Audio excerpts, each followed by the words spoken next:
basically the juvenile court system now as we know it, as far as the state providing the grants to each circuit for the payment of juvenile court judges, and sort of the transition from superior court judges performing juvenile court work to being a full-time or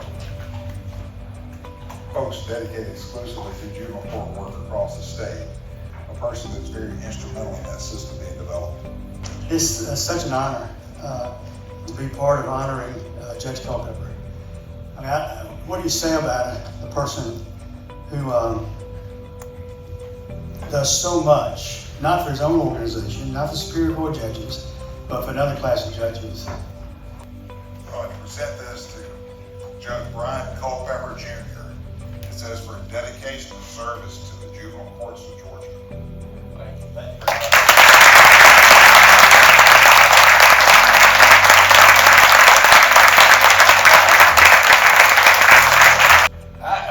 I can attest. I've been a superior court judge.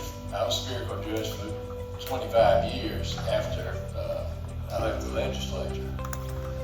And I remember pretty much my first day on the job, being a superior court judge, Judge Morgan, Chief Judge, pulled me aside. He said, "You are now the juvenile judge for Peach and Crawford County."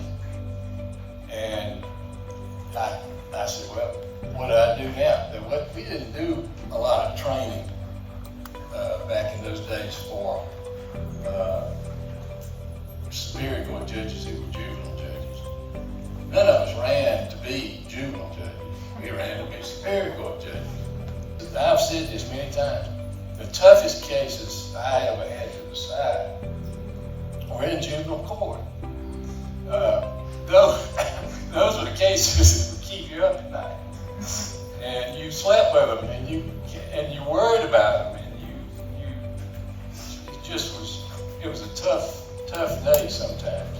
But a lot of rewards from that, a lot of successes.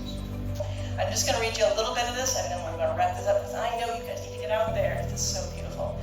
All right, during Judge Culpepper's tenure as chair of the Child Placement Project, our former name, from 1996 to 2000, House Bill 182 emerged from extensive discussions and advocacy, leading to the establishment of the first state funding for juvenile court judges in Georgia.